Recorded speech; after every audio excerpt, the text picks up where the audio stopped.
Hello student, मैं एकता सिंह आप सभी का ज्ञान चैतन्य चैनल में बहुत बहुत स्वागत करती हूँ। आज के इस टॉपिक में हम औपनिवेशिक भारत का सिनेमा, इससे रिलेटेड जो है यहाँ पर हम सारी जानकारी को देखने वाले हैं। तो बहुत ही इंटरेस्टिंग टॉपिक है ये। यूजीसी नेट में यहाँ से क्वेश्चन जो है भर भर के आपको एग्ज़ाम में देखने को मिल रहे हैं, इसलिए इस टॉपिक को यहाँ पर कवर किया जा रहा है। तो आप एक बार वीडियो देखेंगे तो आपको खुद ही, चूँकि आपने बहुत सारी फिल्में देखी होंगी, तो एक जिज्ञासा सी उत्पन्न होगी कि क्या औपनिवेशिक भारत में भी सिनेमा था, क्या उसमें भी किस प्रकार से चीज़ें रही होंगी। तो आज चलिए उसी का इतिहास पढ़ लेते हैं। तो शुरू करते हैं आज का वीडियो। सबसे पहले है यहाँ पर कि औपनिवेशिक, तो यहाँ पर जो ये जो शाह है उसको इस तरह से देखना है। यहाँ पे थोड़ी सी गलती, औपनिवेशिक भारत में 7 जुलाई 1896 को 7 जुलाई 1896 को बम्बई के काला घोड़ा इलाके में स्थित वाटसन होटल में पहली बार भारत में चलचित्रों का प्रदर्शन प्रदर्शन किया गया था। तो ये एक इम्पॉर्टेंट फैक्ट है कि 7 जुलाई 1896 को बम्बई के काले घोड़े इलाके में वाटसन होटल में पहली बार भारतीय चलचित्रों का प्रदर्शन किया गया था। इतनी महत्वपूर्ण घटना और इस क्रांतिकारी वैज्ञानिक अन्वेषण के संदर्भ में लोगों का बस यह जानकारी थी, मतलब जब ये फिल्म दिखाई गई, मतलब चलचित्र, मतलब कुछ चित्र ऐसे थे जो चलते हुए दिखाई दे रहे थे, बस इतना ही यहाँ पर समझना है। तो यहाँ पर एक दृष्टिकोण जो था वो लोगों का बस यही था कि दृष्टि प्रवाह के सिद्धांत पर ही आधारित अचल बिंबों या चित्रों को गति देने वाला एक खेल जो है, एक गेम टाइप का या फिर मनोरंजन वाला यहाँ पर स्टार्ट हुआ है, जिसका प्रदर्शन किया जा रहा है कहाँ पर, वाटसन होटल में। तो ये एक तरह का क्या था, लोगों की वहाँ पे अवधारणा थी। अतः जिस तरह किसी जादूगर का तमाशा या संगीत का कार्यक्रम आयोजित किया जाता था, वैसे ही चलचित्र का प्रथम प्रदर्शन का आयोजन हुआ था। तो यहाँ पर चलचित्र इसलिए फिल्म में यूज़ नहीं हो रही क्योंकि इस समय तक जो शब्दावली थी वो चलचित्र ही थी। आगे है, वाटसन होटल में आयोजित पहला प्रदर्शन देखने के बाद टाइम्स ऑफ इंडिया ने लिखा था इसी फिल्म को रिलेटेड, ये जो यहाँ पर कुल चलचित्र दिखाए गए थे उससे रिलेटेड यहाँ पर टाइम्स ऑफ इंडिया ने लिखा था कि एक शक्तिशाली लालटेन की मदद से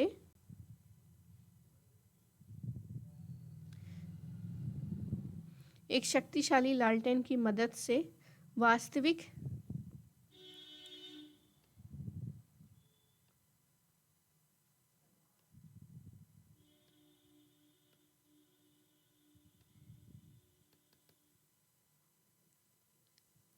एक शक्तिशाली लालटेन की मदद से वास्तविक जीवन से मिलते जुलते बहुत से दृश्य जो है पर्दे पर दिखाए गए हैं। तो ये टाइम्स ऑफ इंडिया का ही कोटेशन है। चूँकि एग्ज़ाम में क्या है, कोटेशन पूछे जाते हैं, इसलिए मैंने यहाँ पर इसको रखा है कि टाइम्स ऑफ इंडिया ने लिखा कि एक शक्तिशाली लालटेन की मदद से एक वास्तविक जो भी हमारे जीवन में घट रही हैं उस समय की मिलते जुलते कुछ दृश्य हमको एक पर्दे पर दिखाई दिए गए। आगे इनके बारे में भी देखते हैं, ल्यूमरे जो ब्रदर्स है उसके बारे में भी यहाँ पर देखेंगे। आगे है वर्ष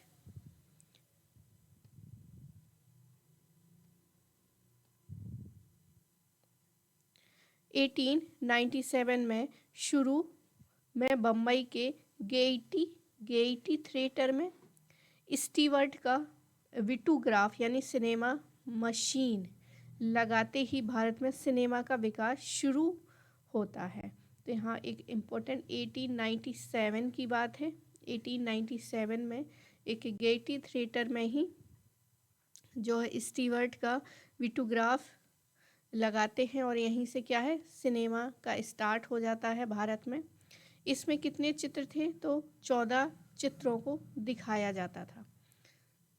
जनवरी 1897 में कोलकाता में पहली बार ल्यूमरे बंधुओं ने 6 चलचित्रों का प्रदर्शन किया।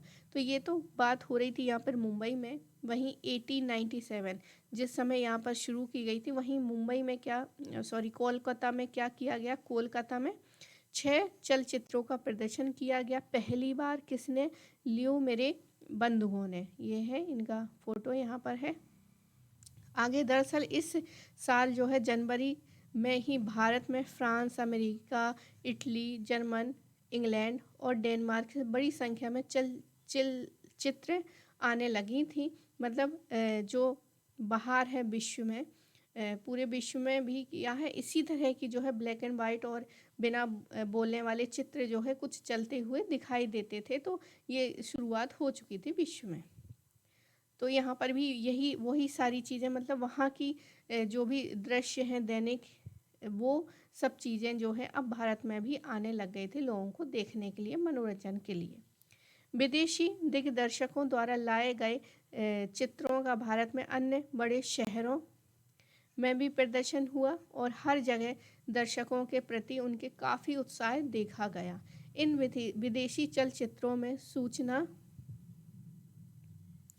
सूचनात्मक चलचित्र अधिक होती थी।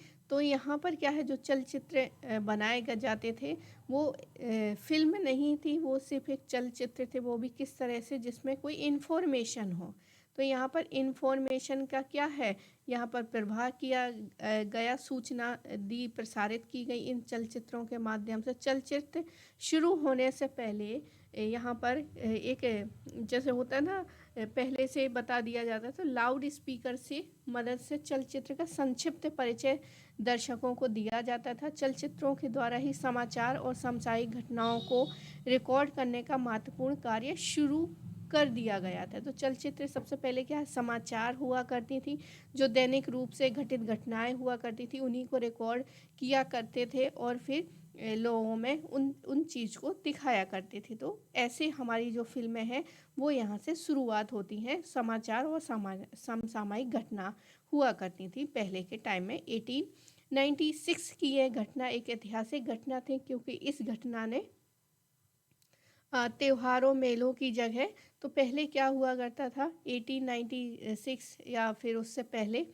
कि त्योहार बहुत हुआ करते थे, लोग उसी में अपने जो मन है उसको बहलाया करते थे, मेलों में जाके अपने मन को जो है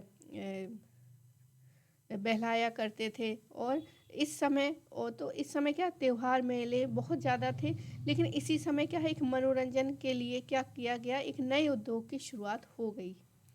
और वर्ष 1898 में कुछ विदेशी लोगों द्वारा भारत में सुंदर प्राकृतिक दृश्य भव्य ऐतिहासिक भवन स्थलों के प्रदर्शित करने में रुचि दिखने लगे।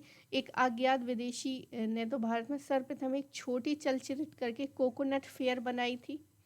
तो यहाँ पर विदेशों से आकर भी लोग क्या है, ये फोटोग्राफी और ये जो फिल्में हैं वो बनाने स्टार्ट कर दी थी। इसी व्यक्ति ने आवर इंडियन एम्पायर, हमारा भारतीय साम्राज्य चलचित्र भी बनाई थी। इसमें दिल्ली के स्मारक दिखाए गए थे विशेष रूप से। आगे देखते हैं, लघु चित्रों को क्या किया गया, प्रदर्शित करने के लिए अब भारतीयों को भी रुचि जागृत होने लग गई और हरिश्चंद्र सखाराम भटावडेकर ने 2 लघु चित्रों का निर्माण कराया। तो अब विदेश से लोग आकर यहाँ पर चलचित्र निर्माण करने लग गए, तो उसी की देखा देखी करके हम भारतीयों ने भी क्या है, इस तरह के कुछ चलचित्र बनाने का निर्माण शुरू कर दिया, जिसमें थे हरिश्चंद्र सखाराम भटावडेकर और यहाँ पर एक थी द रेसलर, जिसमें बम्बई की हैंगिंग गार्डन में 2 पहलवान कृष्णा नाहवी और पंडलीक की कुश्ती प्रदर्शित की गई थी।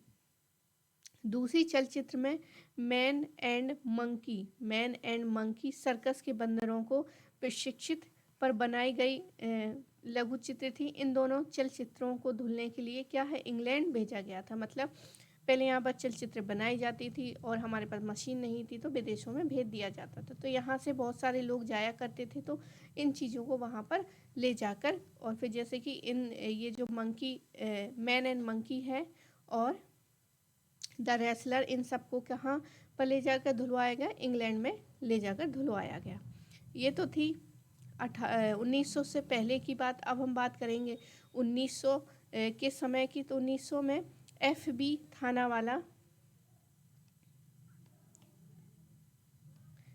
थानावाला ने चलचित्र प्रदर्शन से निकलकर फिल्म निर्माण, अब तो यहाँ पर क्या हो गया, चलचित्र प्रदर्शित किए जाते थे, लेकिन अब क्या कर दिया, यहाँ पर फिल्मों के निर्माण के क्षेत्र में कदम रखा था। उन्होंने स्प्लेंडिंग न्यू व्यूज ऑफ बॉम्बे नामक चलचित्र बनाई थी, किन्होंने? FB थानावाला ने, जिसमें बम्बई के प्रमुख स्थल दिखाए गए थे।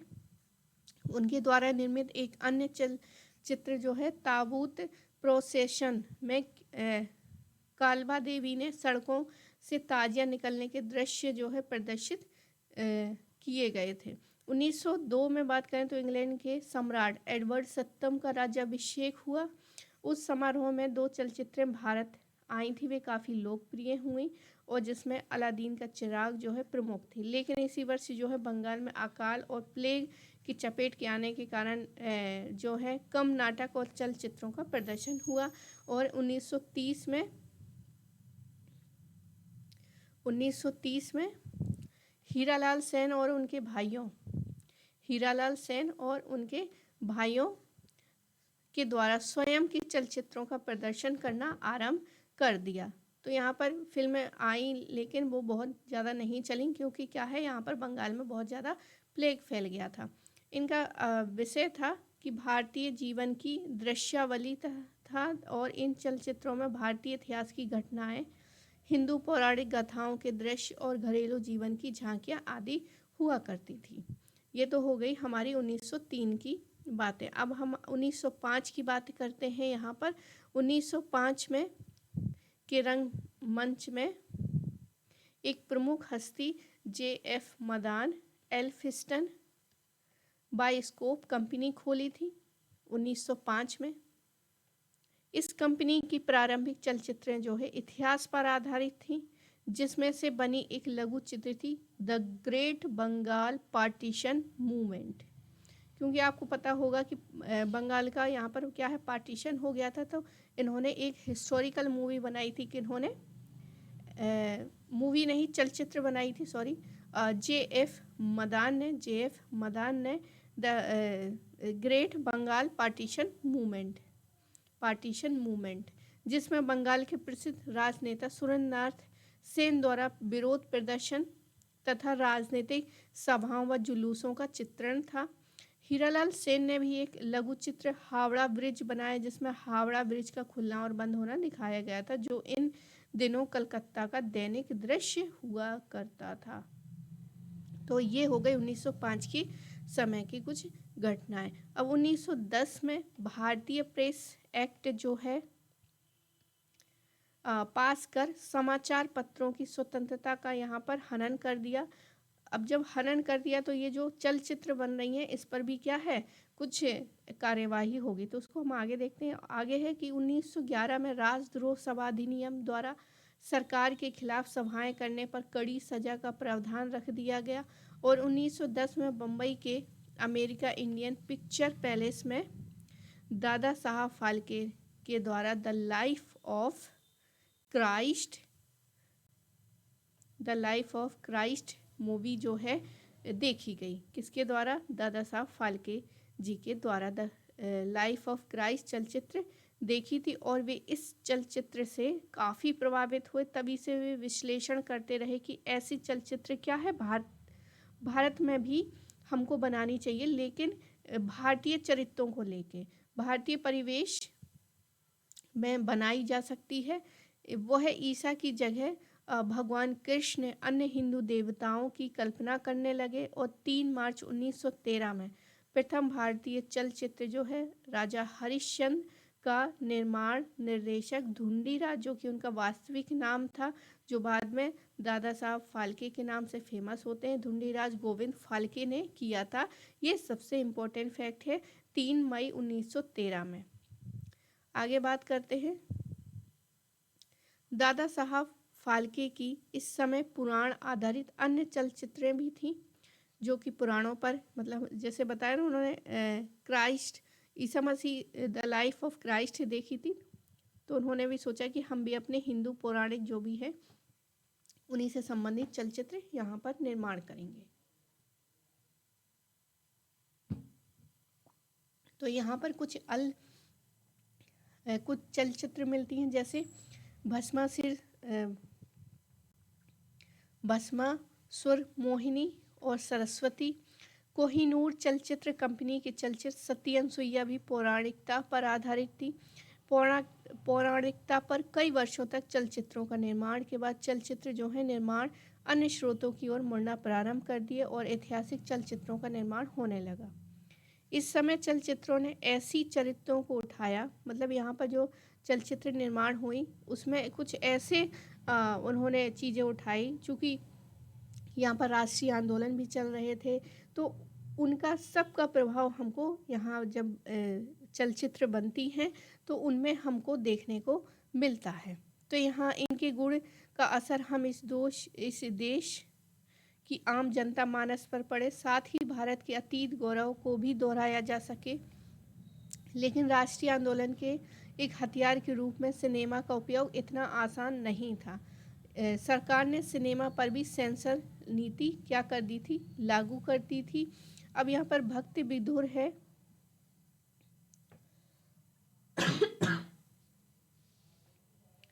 उन्नीस 1921 में भक्ति विधुर चलचित्र भारतीय सिनेमा के इतिहास में पहली चलचित्र थी जो राजनीतिक कारणों से सेंसरशिप के विरोध में क्या हो जाती है, फंस जाती है। इसलिए जो यूजीसी नेट है वो इस तरह की फिल्मों के बारे में ज़्यादा पूछता है। आगे देखते हैं। इस चलचित्र में महाभारत की कथा को आधार बनाते हुए, तो आपको पता होगा कि विदुर कौन थे महाभारत में, तो उसी पर आधारित ये फिल्म थी और उस दौर में चल रहे राजनीतिक मुद्दों की और सीधी तौर पर इशारा करते हुए ये फिल्म भक्त विधुर बनाई गई थी। मतलब महाभारत में जो विधुर थे और जो वर्तमान की पॉलिटिक्स चल रही थी उसी से रिलेटेड करके ये मूवी बनाई गई थी। 1919 के रोलेट एक्ट का भी इसमें विरोध किया गया था। इस सरकार के खिलाफ लोगों को भड़काने और सहयोग की भावना जागृत करने वाली ये चलचित्र थी। 1921 में बाबूराव पेंटर की चलचित्र सिंहगढ़ आई, जिसमें छत्रपति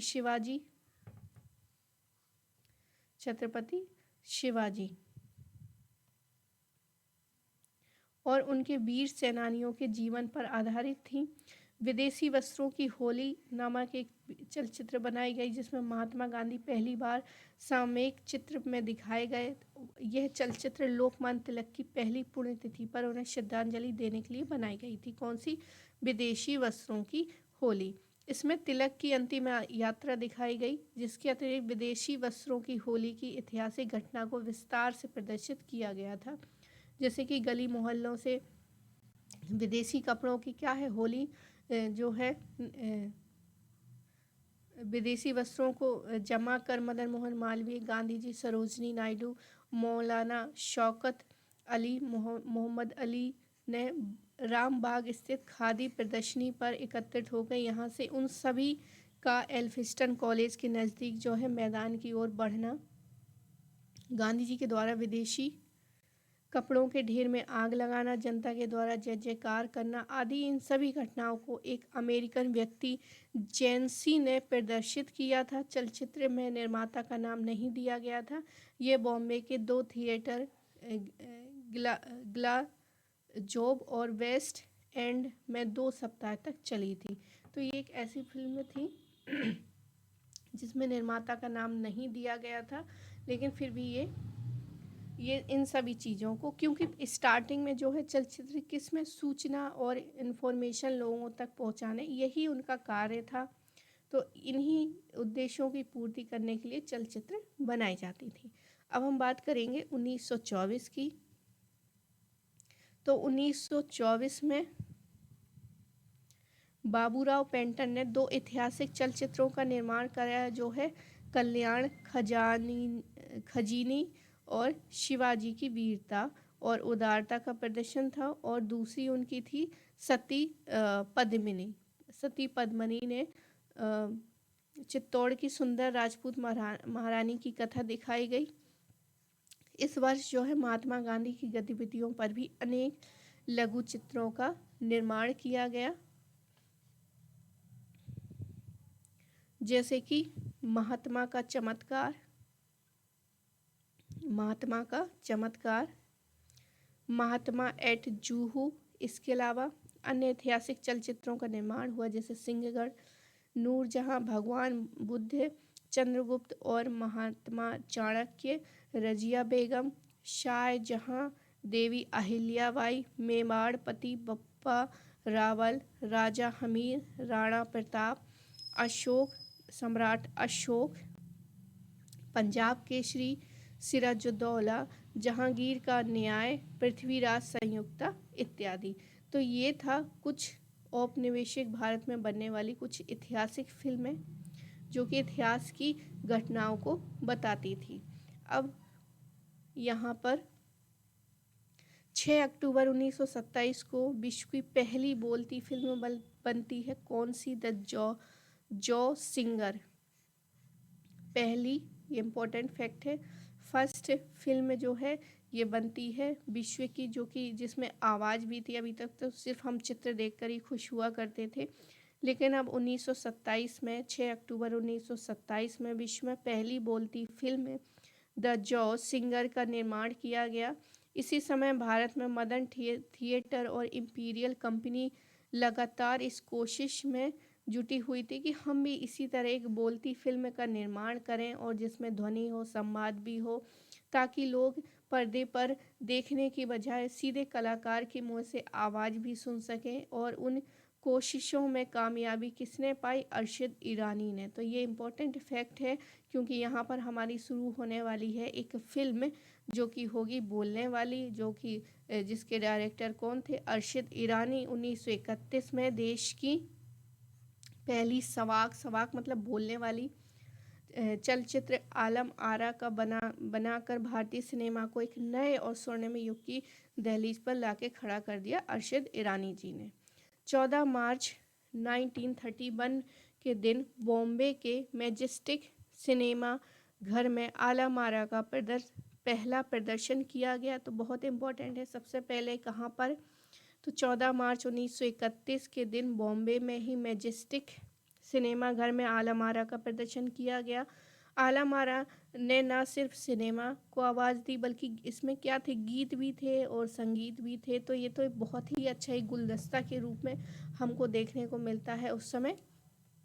और यही जो है आगे चल के एक फिल्म हम जो आज देखते हैं, उसकी एक जो है सफ़र जो है यहाँ से चलता हमको तेज़ी से नज़र आने लग गया। क्योंकि पहले तो हम सिर्फ पिक्चर देखते थे, लेकिन अब क्या है, पिक्चर के साथ अब हमको आवाज़ भी आने लग गई। तो यहाँ पर ऑडियो वीडियो दोनों चीज़ें क्या है, एक साथ जुड़ जाती हैं, और फिर लोगों को इसमें देखने और इससे जानकारी प्राप्त करने में क्या है, बहुत आनंद आने लग जाता है। 1931 में सवाक मतलब बोलने वाली चलचित्रों की शुरुआत हो चुकी थी। यह वह समय था जब सविनय अवज्ञा आंदोलन, गांधी इरविन पैक्ट और द्वितीय गोलमेज सम्मेलन आदि घटनाओं से देश गुजर रहा था। राजनीतिक परिदृश्य पर महात्मा गांधी छाए हुए थे। गांधी जी के ही प्रभाव में सिनेमा भी स्वतंत्रता संग्राम का हिस्सा बना था। इस समय भारतीय सिनेमा ने जनता की भावनाओं को पर्याप्त अभिव्यक्ति दी, लेकिन चलचित्रों के ब्रिटिश सेंसर का क्या हो गई? शिकार हो गई। मतलब अब आप यहाँ पर कुछ इस तरह की फिल्में नहीं बना सकते जो कि ब्रिटिश शासन के विरोध में हो। तो ये इसका शिकार हो गई। जैसे रैत हो गया, जागरण हो गया। जागरण मतलब हमें अपने देश के प्रति क्या है, जागने की, कुछ करने की, इस तरह से क्या है इस मूवी में संकेत दिया गया था। इसलिए ये सब क्या है सेंसरशिप की चपेट में आ जाती हैं।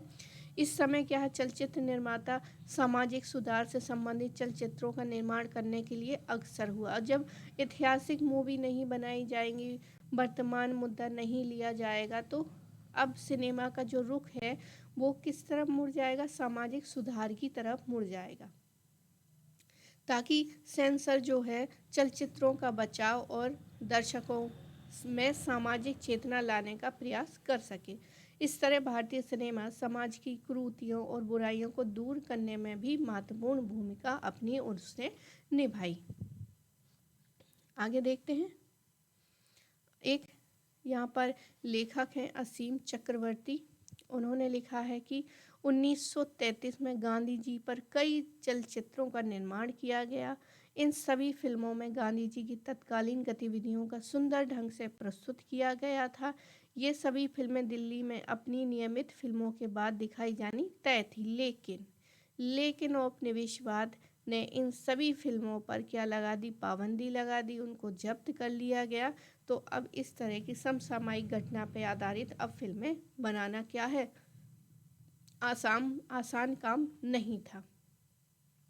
1939 में फिल्म निर्देशक A.K. अब्बास, इम्पोर्टेंट है, A.K. अब्बास ने गांधी जी को एक पत्र लिखा। वे मनोरंजन में सिनेमा के सकारात्मक योगदान को स्वीकार करें तथा राष्ट्रीय आंदोलन के प्रभावों को आगे बढ़ाने के लिए उनको उपकरण के रूप में उपयोग करने का अनुरोध करा, लेकिन इस पत्र ने गांधी जी पर कोई प्रभाव नहीं पड़ता है।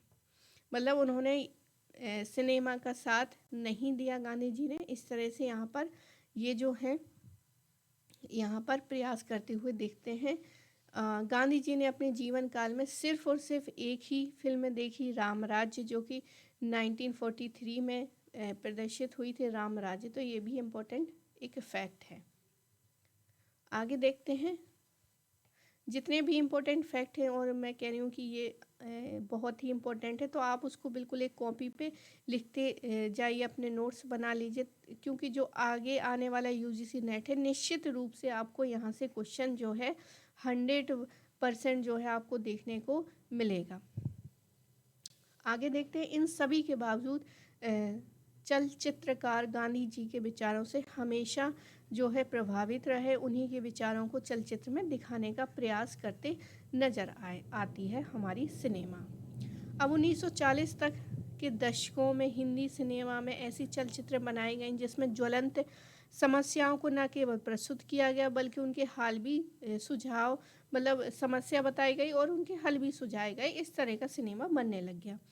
मई 1939 में मुंबई में मुंबई विश्वविद्यालय के कुलपति R.P. मुंशी ने कहा था कि हमें इस समय देश की सामाजिक राजनीतिक इतिहास से संबंधित फिल्मों का निर्माण करना चाहिए ताकि देश की आम जनता में क्या हो सके, जागृति आ सके।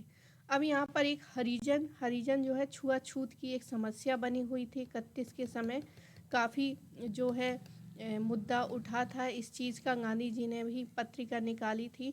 तो हरिजन जो है छुआछूत की समस्या पर बनी एक सामाजिक चेतना वाली इस समय प्रदर्शित चलचित्र थी। चूँकि यहाँ पर क्या है, अब समसामयिक पॉलिटिकल घटना को तो नहीं दिखा सकते, लेकिन सामाजिक सुधार के लिए तो जो हमारा चलचित्र उसके लिए तो उसने बहुत कोशिश की, और इसी के लिए उन्होंने एक हरिजन करके एक चलचित्र बनाई। वी शांताराम ने प्रसिद्ध मराठी लेखक नारायण हरि आप्टे के उपन्यास श्री भाग्यश्री पर आधारित वेशभूषा प्रधान चलचित्र अमृत मंथन बनाई, जिसमें धार्मिक कर्मकांडों विशेष रूप से बलि प्रथा पर जबरदस्त प्रहार किया। तो बलि प्रथा पर यहाँ पर प्रहार करते हुए देखते हैं। चंडीदास, जिसमें छुआछूत और जात पात का विरोध किया गया। यह चलचित्र जो है सदियों से चली आ रही ब्राह्मण वर्ग की अति रूढ़िवादिता एवं मनमानी ढंग से प्रवृत्ति का अतिवाद करती थी। यह 16वीं शताब्दी में बंगाल के एक ब्राह्मण पुरोहित युवक और निम्न वर्ग की युवती रानी धोविन की एक प्रेम कहानी थी। कौन? हरिजन। और इसके छायांकन व निर्देशक नितिन बोस थे। तो निर्देशक नितिन बोस थे।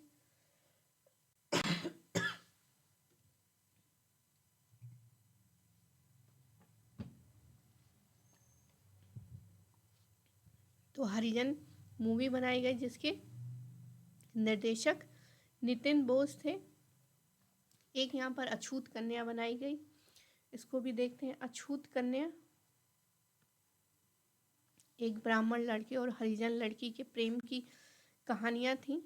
चलचित्र में छुआछूत के अमानवीय कृत्य को बड़ी तीव्रता से उकेर कर उसकी बुराइयां की गई। उस समय आसान बात नहीं थी ये सब चीज़ें। यह 20वीं सदी के पूर्वार्ध और राष्ट्र का इस समस्या से गहराइयों तक त्रस्त था। चलचित्र का सुधारवादी स्वरूप, ग्रामीण परिवेश और सदा अभिनय लोगों को काफ़ी जो है भाता था। जब कोई इस तरह की मूवी देखेगा तो उसके अंदर अनंत जो है विचारधाराएं जो है उस समय उत्पन्न होंगी, और उत्पन्न होंगी तो उस पर कोई ना कोई जो है एक्शन जरूर होगा। तो यहाँ पर अछूत करना उन्होंने देखी तो एक्शन उन्होंने किया, तो रिएक्शन फिर लोगों में काफ़ी देखने को मिला। 1938 में वी शांताराम ने दुनिया ना माने करके वी शांताराम की है। यहाँ पे इम्पोर्टेंट फैक्ट है ये कि वी शांताराम ने दुनिया ना मानो बनाई, जिसमें बेमेल विवाह की समस्या पर आधारित थी। तो यहाँ पर उस समय की बात है, 1938 की बात है ये। दुनिया ना माने मतलब ऐसे बेमेल विवाह को कोई दुनिया नहीं मानती है, इस तरह का उन्होंने टाइटल दिया और चलचित्र बनाई। तो ये भी बहुत काफ़ी फेमस थी। नारी मुक्ति की दृष्टि में चलचित्रों में ये पहला प्रयास था। अब आगे देखते हैं, एक आदमी बनाई गई फिल्म है। आदमी 1939 की महत्वपूर्ण चलचित्र थी, जिसमें वी शांताराम की कुशल, यहाँ पे शाह है, ये शाह वाला जो है सभी में शाह होगा, प्रिंटिंग जो है मिस्टेक है। निर्देशन यहाँ पर भी शाह होगा। निर्देशन में असामान्य विषयों पर चलचित्र बनाने की जोखिम लेने की क्षमता एक बार फिर से बड़ी खूबसूरती से सामने आई। इस चलचित्र में जो विषय था वेश्या उद्धरण था आदमी मूवी में। 1939 में महबूब खान द्वारा निर्देशित एक ही रास्ता चलचित्र में धार्मिक मान्यताओं की तुलना में प्रेम को अधिक महत्व दिया गया। तो अब आपको समझ में आया होगा कि किस प्रकार से हमारा जो सिनेमा है प्रेम संबंधों और सामाजिक जो है कुरीतियों को दिखाने के लिए अग्रसर हुआ। चूँकि उसका स्टार्टिंग वाला जो है इन्फॉर्मेशन देने का काम था, लेकिन चूँकि अब सेंसरशिप इतनी कड़ाई करने लग गई तो उसने अपना रुख क्या है दूसरी तरफ मोड़ लिया, और इसी तरह जो है रास्ता आज तक का उसने तय किया। मास्टर विनायक ने प्रहलाद केशव अत्रे की कहानी पर आधारित ब्रांडी की बोतल में शराब के भीषण एवं दूरगामी प्रभावों को व्यंग्यात्मक रूप से चित्रित किया गया। तो चलिए यहाँ पर भी ये एक समस्या को उकेरना जो है सिनेमा ने शुरू किया। आगे देखते हैं।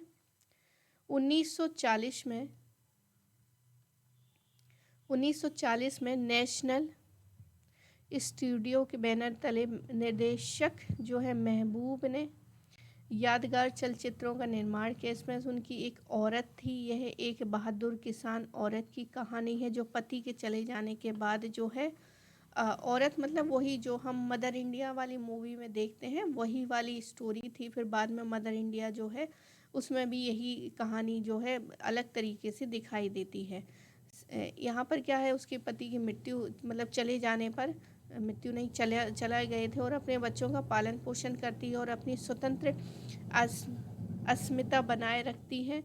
और चलचित्र में भारतीय कृषक जीवन सूदखोर द्वारा किसानों के शोषण और स्त्री के ऊर्जावान संघर्ष का बड़ा वास्तविक चित्रण था। चलचित्र अछूत एक 1940 में बनाई गई, जिसमें चंदूलाल शाह ने लिखी और निर्देशित की थी। इसमें ऊंची जातियों की रूढ़िवादिता के तीखे प्रहार किया गया था।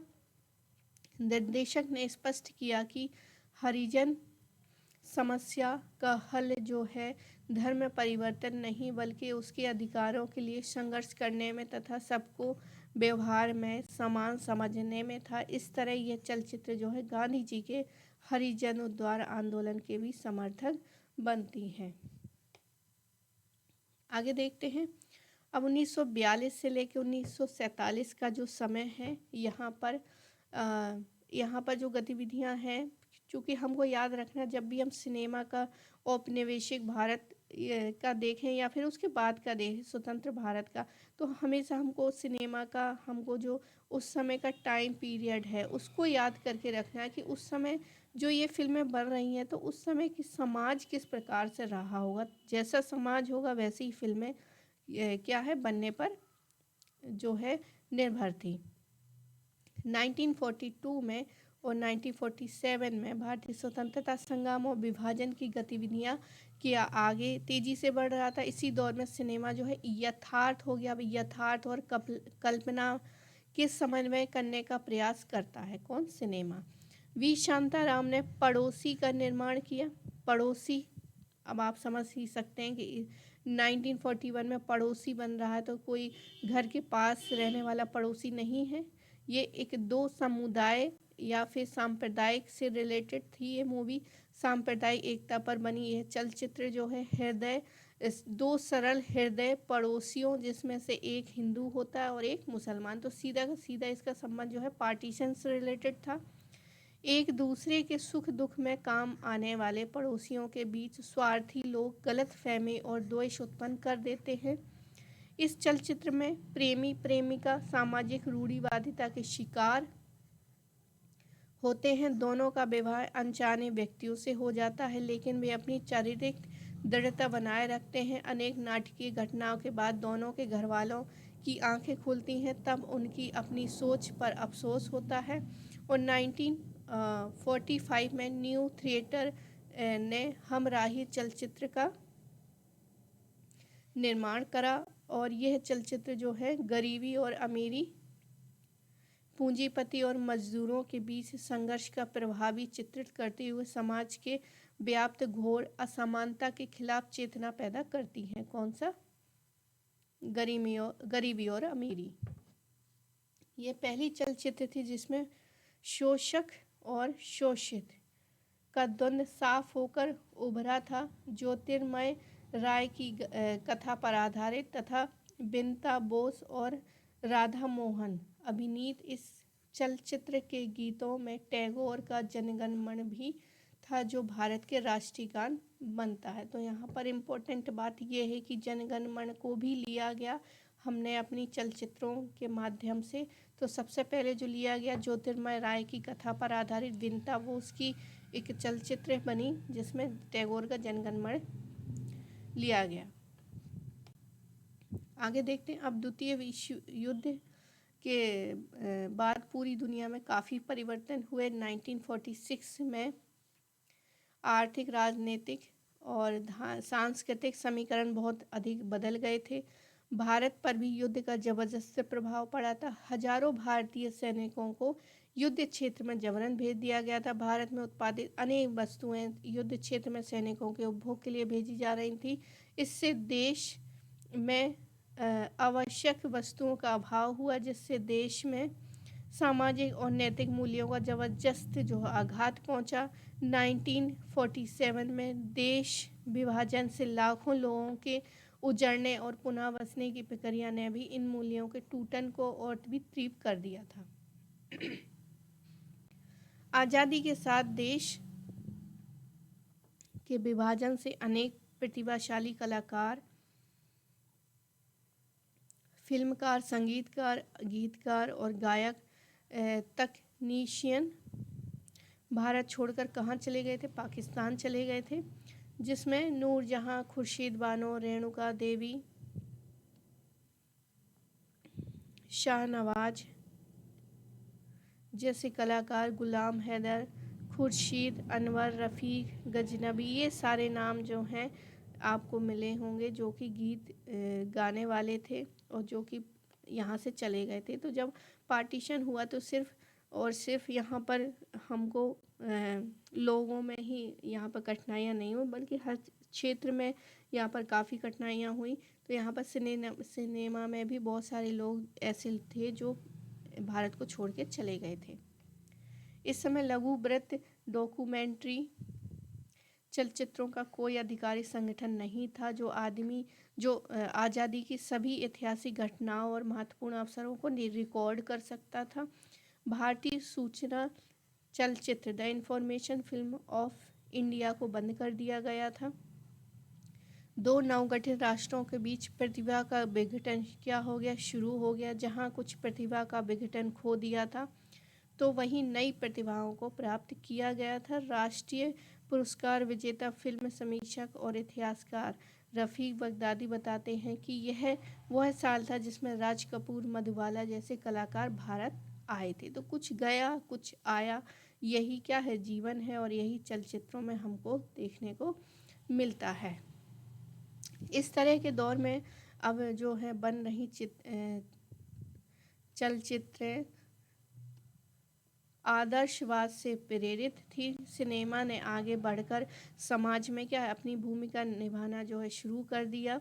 अब यह तत्कालीन समाज को प्रभावित करने वाला महत्वपूर्ण माध्यम बन चुका था। समाज के परिवर्तन को उसने परिणाम के साथ प्रस्तुत किया, अच्छे और बुरे, सही सभी, गलत, अमानवीय मानवीय अमानवीय आदि के अंतरों को बताया। तो सबसे अच्छी बात यहाँ पर है कि कोई एक समस्या है तो सिर्फ एक समस्या नहीं है, सिनेमा हमेशा उस समस्या के प्रति कारण, परिणाम और उसका जो आने वाला फ्यूचर है उस सब के बारे में बताता है।